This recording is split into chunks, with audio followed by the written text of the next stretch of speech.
Martial Arts Chat podcast is sponsored by A1 Fight Gear. A1 Fight Gear uses the latest cutting-edge boxing gloves for professional and amateur fighters, gym enthusiasts and kickboxers. Local and national gyms in the UK, do yourself a favour and check out a1fightgear.com. And if you're wanting to get into shape, get back into shape, then go to beastgear.co.uk. Use the coupon code MartialArtsChat to save 15% off your purchases.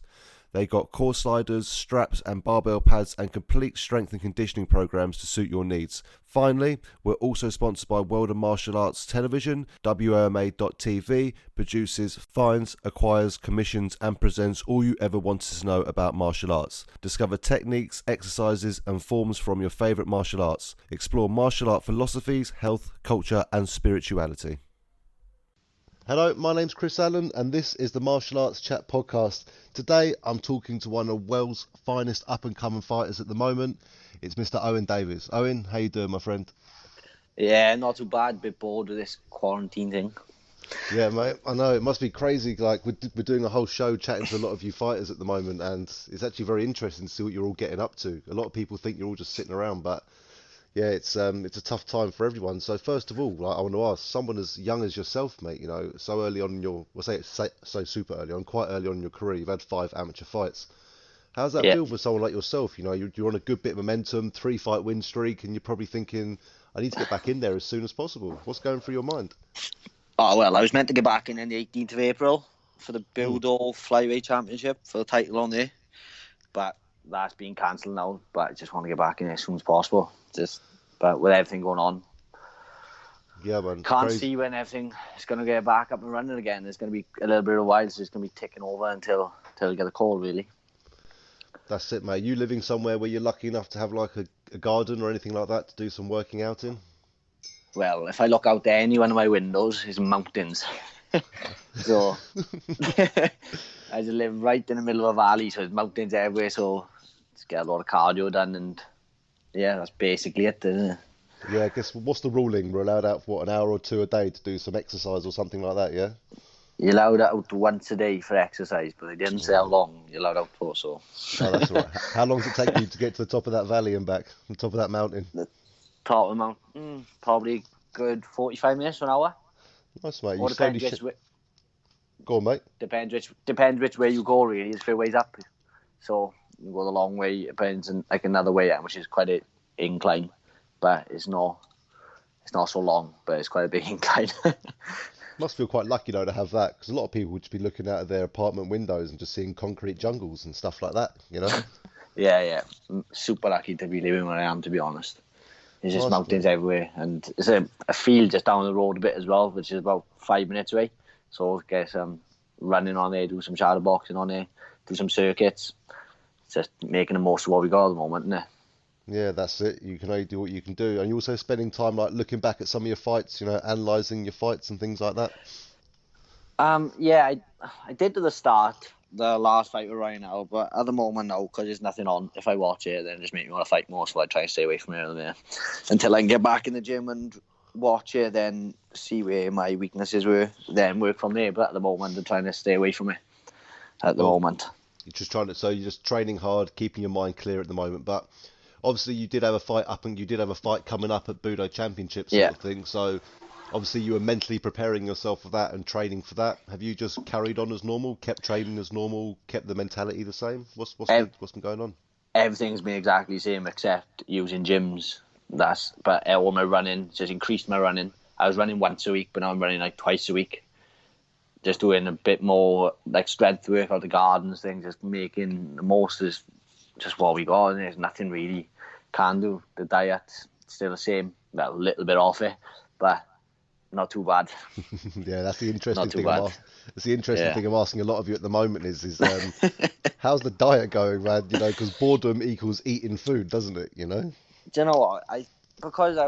It ain't actually long out until when the fight was meant to take place. Everything just felt, my body just was used to it. Yeah. So it hasn't been that difficult, to be honest with you. I haven't really craved much foods. Don't get me wrong, I've ate a little bit of stuff I shouldn't have eaten, but I haven't gone too wild, to be honest. Yeah. That's good then, mate. It's good because I'm sure it's very tough. After speaking to, I'm not going to mention any names. After speaking to a few fighters, a lot of them are just like, do you know what? I'm going to eat lots of pizza. I don't care. I'm moving up to light heavyweight from lightweight. That sort of stuff. Yeah, I'd be heading towards featherweight now. Yeah, that's it. Yeah, we'll have to get in touch with your next promotion. We'll have to make a catch weight or something because it's going to be interesting. Because I've match made a few fights which obviously have been cancelled unfortunately for shows. Be interesting when we get in touch with them and say, yeah, can we move up a couple of weight classes for this fight? Do you know what? I asked for that once I fought Ryan. I asked for a catch weight because I took it on like a week's notice and a few days' notice. Oh, really? Okay. Yeah. Well, it was a bit of a weird situation. It was because my coach asked me if I wanted to fight. I said yeah, but then he messaged the promoter back, but the promoter didn't message him back. So then it was like a week out, and the promoter said, "Yeah, fight's on," and I was like, "Oh well, I didn't even know I had a fight." So I was quite heavy on the week before, so I cut a bit of weight. So I was like, asked them if I could have a catch weight like 63, but they wouldn't take it. So then I had to make the bantamweight limit like. No, yeah, no, Rydell's a tough guy. I don't mind you knowing this. I've known the quite a while. Yeah. Rydell, and he's a solid fighter. Despite what his record shows, he goes out there and bang sort of thing. Like, did you expect? Because I see you worked your ground game really well in that fight, really, really well. You really controlled the guy on the floor. Were you surprised you couldn't actually get the finish? Because obviously in your previous fights you're very solid there. I was angry with myself that I didn't get the finish. Some of the positions I got into, I should have finished. I think I rushed I didn't rush, but some positions I was in, I was rushing a little bit when I was in the crucifix. I crucifixed him twice, and I think I was rushing to try and get a finish. And then I went for the arm, and then I lost the position, and as they say in it, position over submission. So I was pretty gutted I didn't get that finish. Sorry, I've just stepped outside the front door quickly, and it's pretty windy out here. I hope no one heard that. I'll probably get arrested for stepping out the door. You know what I mean? But but Rydell, as you know, solid stand-up game as well. He's got. So did you look at his stand? Did you, when in that week's time, what sort of knowledge did you get of him? I watched the fight once. I think he fought Lewis Correa when he fought him. That was a draw, I think, that fight in the end. Yeah, it was. That I watched that fight once, I think, and I seen he was rangy. He got he's quite short, but he got long arms. Yeah. And I think he's really unorthodox as well, the way he moves.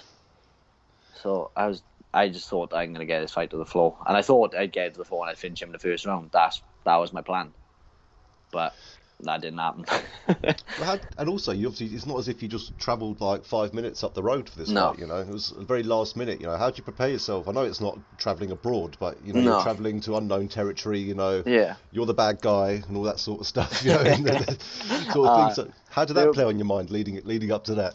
I really honestly didn't think about it.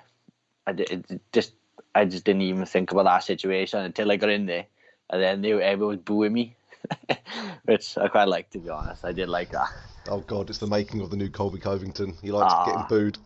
At the end of the fight, they were all booing me, and I just had a big smile on my face. I loved that. I did like that a lot. Do you think that was down to yourself, or do you think a lot of people in there maybe didn't understand the game plan you had going? I think that might be why. I understand. Like, from the outside, it was quite a boring fight. Like I said, people having a drink on the outside. Not everyone understands what's going on in there. They just want someone to come in there and just bang. But that's not always the case, is it? Like, you've got to win by any means necessary. So, and he was better. And at the night, he was a better striker than me. So I was like, I'm taking him down. But I should have landed more ground and pound. That should have happened, and I should have finished him. So I understand where they're coming from with their frustrations as well. Yeah, man. But again, at the end of the day, from the point of view of because I was there that night. Obviously, I spoke to you that night after the fight, and you were absolutely buzzing, and so were your coaches as well. So you must, you said you weren't too happy about it, but at the end of the day, you took the fight on a week's notice. You cut a lot of weight, on which you're not used to as much, sort of thing. So you must have driven back still with a smile on your face, because you seemed pretty happy when I spoke to you afterwards. Yeah, to be honest, you're right. There was buzzing after, but then when I got home, that was the worst, because then I watched the fight. Because someone videoed, the guy in my corner, Kai, he videoed it on my phone. Yeah. And I was watching the fight, and some of the positions I was in, I was like, I should be finishing this fight. Like, the amount of time when I went knee on belly, the first time I rushed and he got out. and little things like that. Like I'm happy with the performance and I got the win, but it was like little things which I'm not happy with that I done. Yeah. Like rushing positions, like getting knee on belly, like rushing there. And when you almost go plat at me, don't even go there. I thought he was going to have that, but then he didn't. But yeah, so little things I weren't very happy with. But overall, I was quite pleased. So what have you done since then? Like to improve? Like what sort of things? Without giving too much of your game plans away going forward, what have you looked at to improve the most? Well, I've actually changed gyms now. Okay. I'm training. Well, I haven't changed gyms. It's just because I'm working away a lot. So I'm also training over in Celtic Pride. Okay. Doing my main training over there with so I'm getting more jiu-jitsu and more Muay Thai. I've never doing Muay Thai really, but now I got a Muay Thai coach, and I also got a MMA coach. But I'm also training still in CTC as well. They're doing mainly jiu-jitsu over here now, and then going over to Celtic Pride now to do my striking and my MMA mainly over there. No, and I said fantastic, and I said you look solid in your fight anyway. Your last 3 fights, you look solid in, and what I like about yourself is you didn't start off taking the easy route at all. Like you've spent most of your career inside the Cage Warriors Academy, haven't you? Yeah. When I fought Shay and Kenzie, that was my first 2 amateur fights. Exactly. Your first fight, you're stepping into a cage. You're fighting on a big stage. Yeah. Did you find that as a great opportunity? Did you find it quite daunting? Because obviously when you go to Fusion, it's a fantastic show at Fusion, but obviously it's a slightly smaller event. Yeah. But the first time I stepped in Cage Warriors, it was just kind of the same scenario. I took that on the Wednesday and fought on the Saturday for the first amateur fight. So I didn't have time to think about it. It was a pull out. I got off of the fight and I just took it. So I didn't even have time to think about it. So I was just got in there and got it done. That's it. And do you find like having that experience so early on, you really understood what you needed to do, what you needed to work on, and to make you the person you are now? The main fight that made me what I am, made me a lot better, and I learned from is when I lost to Kenzie Jones. Yeah. And when he just out wrestled me for the whole fight, which is not on YouTube or nothing. He was on the Ice Arena where Jack shows undercard for the amateur undercard. Yeah. And he just pinned me against the fence, took me down. I was getting back up, and at this moment in time, I didn't even know what wrestling was. Then they was telling me you got wrestled, and I was like, "What's wrestling?" But then we had a new coach in, an American coach named Chris. He come over, and then he changed my game like tenfold, and that's what I do now. Wrestle. That's what I like to go to. That's my wrestling. So that fight with Kenzie Jones just changed everything for me and made me look at MMA as an MMA and not a fight.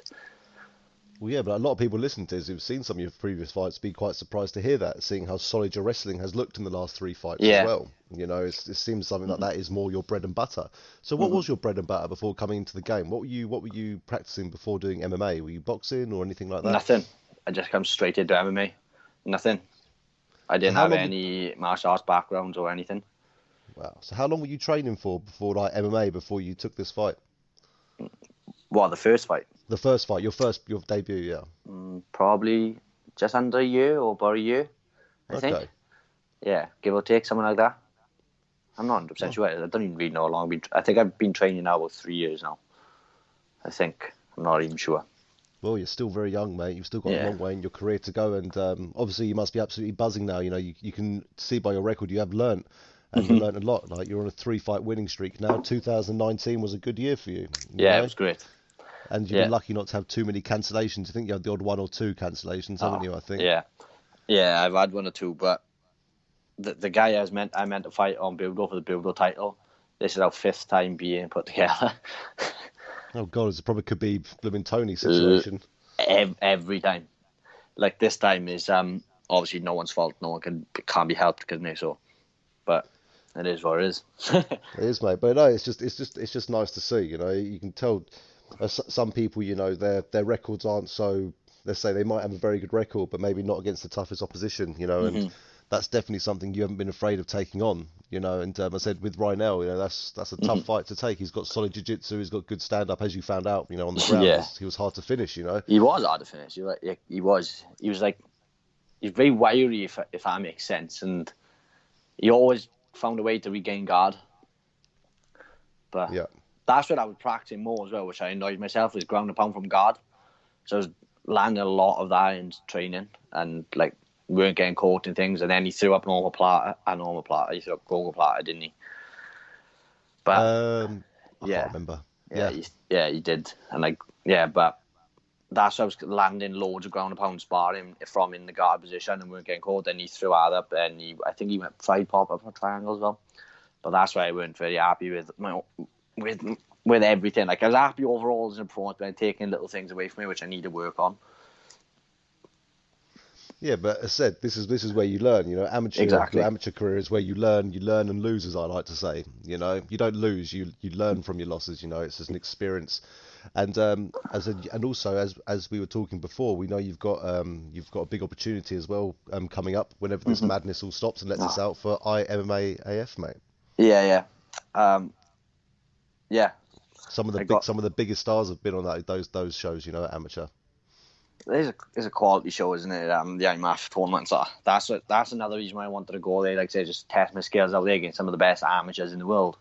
Like on a 5-day, like you could fight for 5 days in a row, can you? And if you do good out there, then you know you're a top level amateur, don't you? No, that's it. Is that the sort of thing? Because a lot of people do that. They go through the IMAF series and then they tend to turn pro after that. Was that sort of your game plan? Was that sort of your plan after that? No, I haven't thought about it, like turning pro at all yet. Not even after that. Even if I won it, I'd want to have a couple more years amateur. Like I want to make sure I'd seen everything before I ever even thought about turning pro. No, that's a sensible approach as well. Yeah. Is that something you've thought yourself that you're going to do, or is it coach's advice as well? Both. What are your coaches thinking? I've never spoke to my coaches on about turning pro or anything. Like I said, it's not even in my mind at the moment. It's just trying to. I was hoping for a solid year this year, but that's not looking too promising now with everything that's going on at the moment. I was hoping to get a few belts, but get a few amateur titles and start making my way up then the rankings on Tabology, and just start heading towards the top ranks in the amateurs. But at the moment, it's not looking like that, is it, for the year? No, we're all going to get locked up for a long time, it seems like, to be fair. But there's lots of videos going about of fighters all training at home and stuff like that. So you told us about you running up and down the valleys and the hills and stuff like that. What other sort of training are you able to do from your house? Bit of bag work. Yep. So it's got my shed at the bag of the shed. Just normal like body exercise then, like push-ups, sit-ups, pull-ups. Just little things really.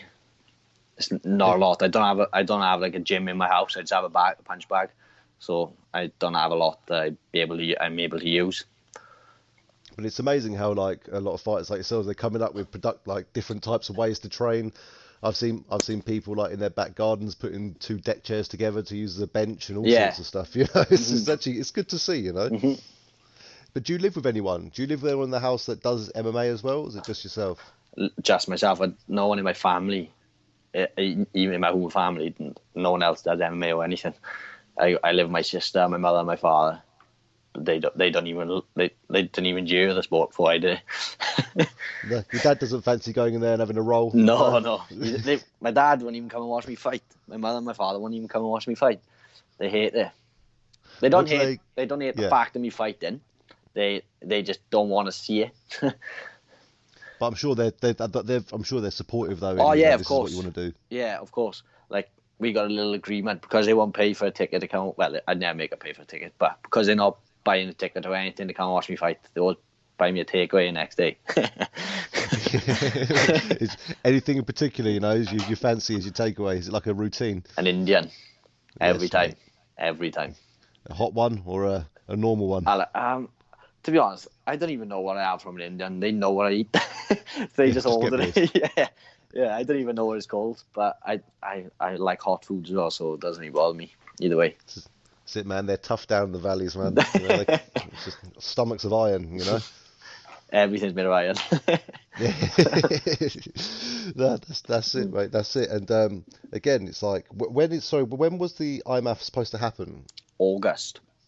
Okay, so potentially potentially we hope. Well, let's fingers crossed that this madness is all over by then. I So think you they've just, already suspended it, to be fair.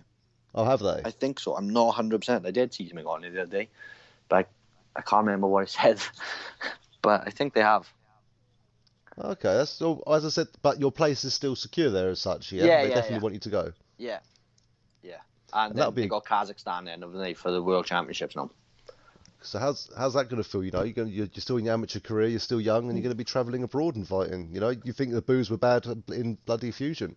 What's it going to be like when you go over there? I've spoken to people about it who went to Rome's last year, and I spoke to Steph when she went out to World Championships. There's no one there. It's like you're not really getting booed. There's no one in. Okay. There's people in the crowd and things, but it's not that kind of environment because like 4 cages going on at the same time, isn't it? Yeah, of course, yeah. So it's not that kind of environment.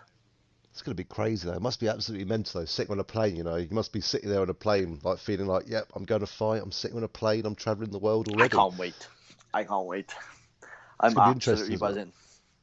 Because it's amazing the different types. I know MMA at the end of the day is a very worldwide sport, but you know, in these different countries, they train very differently. Some of them, Yeah. you know. Like these Russians, they like sambo heavy and wrestling heavy, and like these Yeah, Russians and Dagestan. And I think Well, it's from Kazakhstan, they're the same as well, aren't yeah, with Dagestan, they're just a different breed there in that village. You know, I think that's the word to use. In the comparison of size to the country, you can only call it a village. You know, and I think how many Dagestanis are in UFC? I think you got about 5 or 6, Yeah, maybe. things. I heard something before as well in Dagestan is you won't go walk the street without seeing someone with cauliflower ears. Oh right, it's like that. Yeah. It's fighting those bears Apparently. all the time, probably. Yeah. That's why. Have you seen the video and the guy puts a bottle behind his ear and gives himself a cauliflower ear? No, I haven't.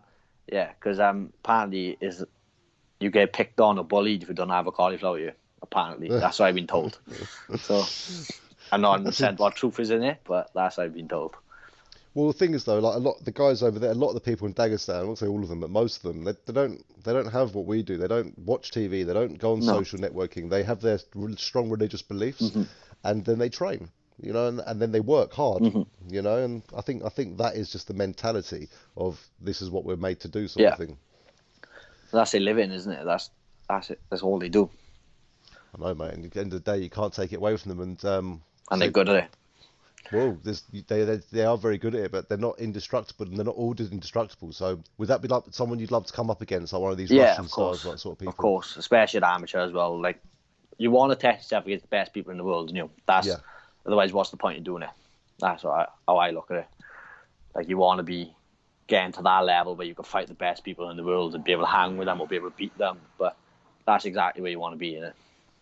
That's fair enough. That's where you're going to win. And by beating those people, it's going to give you the confidence, and it's also going to give you the great record as well. I know they class them as exhibitions as such, you know, but at the end of the day, you know, they still list it on Tapology. And, yeah, they do. Yeah, and it's not about visually seeing it. It's just that you know you've done it, you know you're capable, and it's only going to build your confidence even more. Exactly. And a tournament like the IMAF is perfect to set you ready for your pro career as well, isn't it?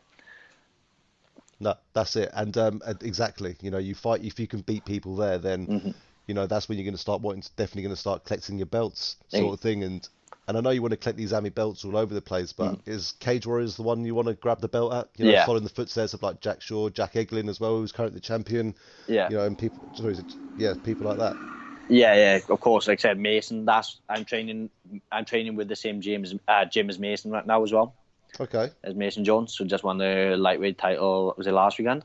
Yeah, it was in Manchester. Yeah, I'm also training out to that gym as well. That's the Celtic Pride gym. So following the footsteps of him, and he just quality, just having him around as well. He's just a really good guy. And obviously, Cage Warriors is fantastic. You know, it's got good ties to the UFC. Yeah. You know, look how many of their champions and fighters go to the UFC. UFC London sadly got cancelled. Yeah. I'm not too happy about that. I was meant to be going to there in the press row as well, so I'm gutted about that myself. That was going to be a hell of a card as well, wasn't it? Oh man, that was going to be epic, mate. Like, I was looking so forward to that. A lot of people we know from around the world were like, "Oh, who are these names of these people?" You know, I'm like, trust me, you know, these are the Cage Warriors champions. I was really looking forward to Jai about the Mark Chikisi. I think that was going to be a hell of a fight. Yeah, man, Jai's a good bloke. I know I've spoken to Jai a few times, and they've got a serious gym down at Team Renegade in Birmingham. You know, where they all come from, and Diaz Casey, he's no walkover. Nope. We've seen him knock out lots of people before, and yeah, that would have been an interesting one to Hmm. see. And obviously, I'd love to obviously wait to see Jack Shaw, Nicholas Dalby, all these guys that have come from Cage Warriors. It would have been Yeah. a fantastic night. You've got Modestus gone over there now, Hmm. and definitely, I think that is definitely the route to be taken. So Yeah, I'd yeah. love to see you with that Cage Warriors strap, mate. I think that is definitely your next achievement. Yeah, that's the one I would like to go for. But in the end, here is the Cage Warriors Academy Wales strap. Then obviously, like I said, just push on. I just look at it a fight at a time. Really, I don't really look too much into the future and things.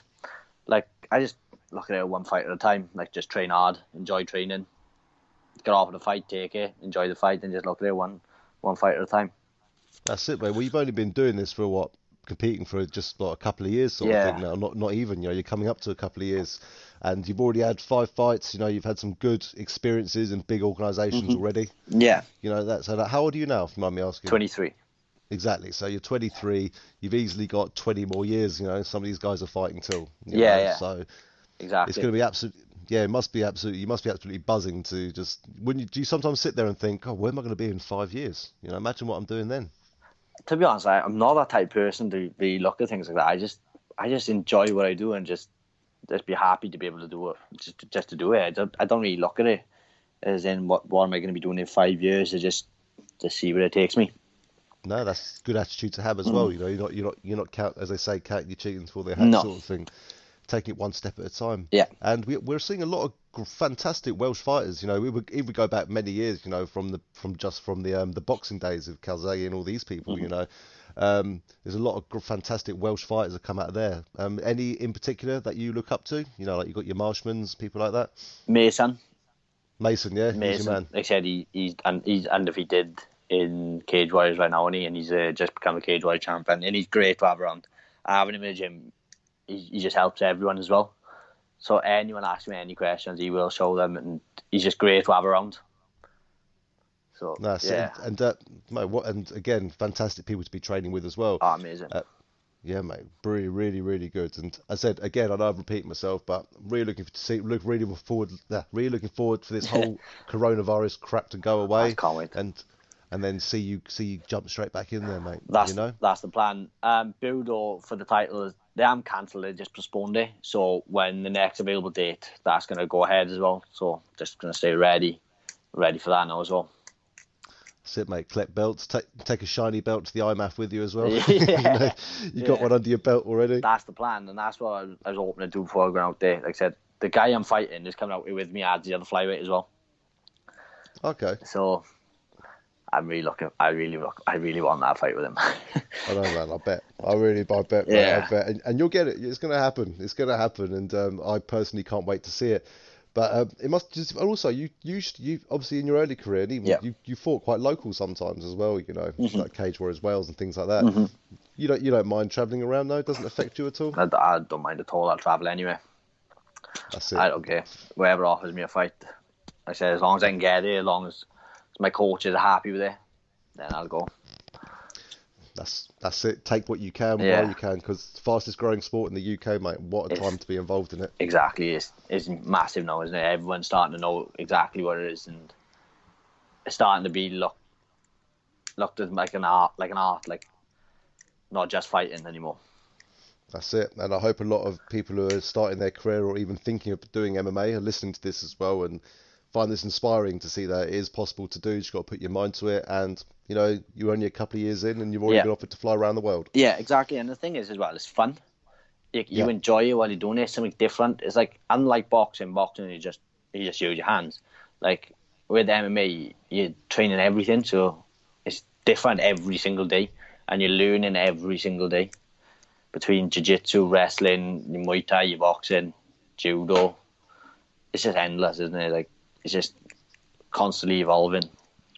Exactly. Constantly evolving. People are just, as I said, learning MMA as a whole. Mm-hmm. And it's just so important now that you are coming and learning as a whole opposed to individual sports, which was like in the early days. You Yeah. know? And you see the new breed of fighters coming through, which like people like yourself. You're the new breed of fighters. Unfortunately, a lot of these fighters I was watching growing up, they're starting to slowly retire now and wean out because, unfortunately, people are starting the sport now, doing MMA as a whole, and they're just driving some of these veterans out. Yeah, you yeah, know? yeah. I agree. It's like people are starting to put things together a lot more now than just be that one dimensional, like a boxer or just the jiu-jitsu guy, and the jiu-jitsu guy can't take it to the floor and then they struggle. Like watching Ben Askren, if he couldn't take someone to the floor, then he was struggling, like with Damian Maia. Exactly. He comes to the UFC and it's a whole different story. Yep. You know, you can't just can't take everyone down, you know. Nope. That's the thing. And I said, and that's what you've learned as well. You've learned your stand up to your ground game and transitioning, and again, it's going to be really exciting to see what new skills you have going into your next fight. We'll see it. Yep. And that's one of the main reasons why I have changed gyms as well. Not changed gyms, but like I said, I train at both of them. But to have a Muay Thai coach, and watching that last fight back, some of the things I was doing, I was just like, what are you doing in the stand-up area? And I was saying to myself, I need that Muay Thai coach now. I know I got that, so hopefully show a bit of stand-up my next fight as well. Throw some hands. That's it. Well, I said, it's not. Don't try and just give the crowd what they want to see. You've got to do what's going to get you your win. Of you've course. got to do where the fight takes you. You know. Mm-hmm. Of course. Well, you don't need me to tell you that. I'm trying to say, I'm not your bloody coach. I'm not an expert. Do you know what I mean? But as you said, people in the crowd get restless, and they once they see people just on the floor, they don't really know what's going on. Especially never done jiu-jitsu, never wrestled at all. They don't really know what's going on, do they? But they just think there's someone lying on top of someone, and that's not the case. They're trying to break for openings and make openings and land strikes. And exactly. And then you get someone like Khabib comes in and beats Conor McGregor with wrestling, you know, and then all of a sudden they love wrestling. They love groundwork. Yeah, you know? exactly. Even if I'm not going to badmouth people who think UFC is that Conor McGregor thing, which I get told a lot, you know, and at least it's bringing people watching the sport. That's the most important thing. But that's the thing, though. He's made the sport, doesn't he? Like he has. Yeah. Like no one knew. Like even if people are saying, as you said, the Conor McGregor thing, that's still eyes on the sport from that. People knowing what it is. So it's all good press. Exactly, and it's like the boxing world as well, sort of thing. You know, like the boxing world used to take the mick out of MMA, but then McGregor went in there, had a good go at Mayweather. He wasn't terrible. No, it could have been a lot bloody worse. Yeah, you know what I mean? He could have got slapped in the first punch in the first round, couldn't he? But he didn't. Took him 10 rounds to finish him. Exactly, and everyone says, Mayweather was just playing with him. Well, anyone can bloody say that. Yeah, you know what I mean? And anyone say, I was just playing with him. I was just playing. We know the real Mayweather was just trying to tire him out. That's my personal thing. And but at the end of the day, you can't go and fight the best in the world. But there you are. People like McGregor inspire people. Just go and do it. Have a go. Like yourself. Like you said yourself, you'll fight anyone anytime as long as your coaches are happy and you want to fight the best. I don't even need to know their names, to be honest. If my coach says to me, "You got to fight," then I got to fight. Whoever it is, it's not up to me. It's up to my coaches. They choose, and I'll get in there and do it. That's it, mate. And that is the actual attitude to have as well, you know. And it sounds like you haven't got coaches that are trying to, you know, pad you out, pad your record, trying to protect you. No. They just want to give you the best challenges at all time, which is the most important thing. Exactly, and that's what I want as well. I don't want to be fighting. Like saying, go in the IMAF, you can't pad your record. You're going to be fighting whoever they put in front of you. It's not even up to your coaches, and not up to you. You've got to fight wherever they put in front of you. And that's another reason why I want to go to that as well. Exactly, mate. It's like going into the unknown sort of thing. You know? It's great. Yeah, exactly. That's the attitude to have. That's what I love to hear from you youngsters, mate. I wish I've got 10 years in you. If I was 10 years younger, I'd be doing what you're doing as well. So what I want you to just give, just before I let you go, I want you to just tell a lot of people. So obviously we're stuck in this coronavirus situation. We're all on lockdown. What message would you have for fighters out there, say around your sort of like, you know, your level, you know, your experience sort of thing? You know, what would you say to these people to be doing, you know, to keep your confidence up, your training and your diet? Don't get fat and run. Just don't get fat. That's the hardest thing right now, I think. Is people, like I said, just sitting in the house bored and just they do that one run and they find it hard to motivate themselves to go for the next one the next day, and then they just eat the food because they can, because there's nothing in the pipeline at the moment, is it? No one knows what's going on. No one knows if you're going to be fighting in 6 weeks' time or not again this year. So people are just eating and comfort eating because they're bored, and then being too lazy the next day to even go for a run or anything. So then they're packing on the pounds and they got a lot to lose in between now and whenever the fight's going to be. So just stay disciplined. First day back in the gym is going to be interesting, watching to see who the people who did do some training and who didn't. It's going to be quite interesting. You're right there. but it's also going to be nice to be able to throw some punches and throw some kicks again. Yeah, I bet. And even if it's just inspiring as well, at least you've got someone in front of you opposed to just a leather bag. Yeah, exactly. Swinging. Someone who's going to throw back. Yeah. Just getting. Just, I haven't been so excited to get punched in the face in my life. that's one way to look at it. Yeah. Amazing, mate. Amazing. Well, I'll tell you what, I won't keep you long, mate. But Owen, it's been fantastic talking to you, mate, and I really appreciate you taking the time. Well, I say thank you for taking the time. What else are we bloody doing? Nothing. There's nothing else to do. That's the only reason he come on the show, everyone, is because he had nothing better to do. You know what I mean? So that was it. But again, thanks very much for your time, and it was great chatting to you in person a couple of months ago now, and I really look forward to seeing you again, and I'm sure we'll be chatting to each other on shows around the UK, mate. Yeah, hopefully, fingers crossed. That's it, mate. And before another thing before I let you go, just give a shout out to any coaches or gyms, any sponsors, anything like that you've got. Yeah. And now's your time. Yeah, like I said, new gym I've been training over in Celtic Pride, getting quality training over there. Like shout out to Greg Creel and Stephen Gifford. And then my other gym, then you got Wagon, Russ, Brad, and all my other coaches as well. Like I said, everything's great at the moment. Just waiting for them to open back up now. That's it, mate. The Welsh are coming. Yeah. That's it. Oh, they're coming. They are. They're coming, and the young generation is following as well. So again, thanks very much, Owen. We'll keep in touch for sure. Yeah, 100%. And let's hope this madness is lifted so we can see you continue your career, mate. Yeah, great. Thank you. No worries, mate. Have a great day doing nothing, and I'll speak to you soon. Yeah, thank you, Chris. Have a nice day. Cheers, thank you. Bye, Bye, mate. bye. If you've liked this podcast, be sure to subscribe on iTunes. We're live every Sundays at 8:30 p.m. talking MMA. Go to facebook.com/martial arts chat, give us a like there, and follow us on Twitter @martialartschat.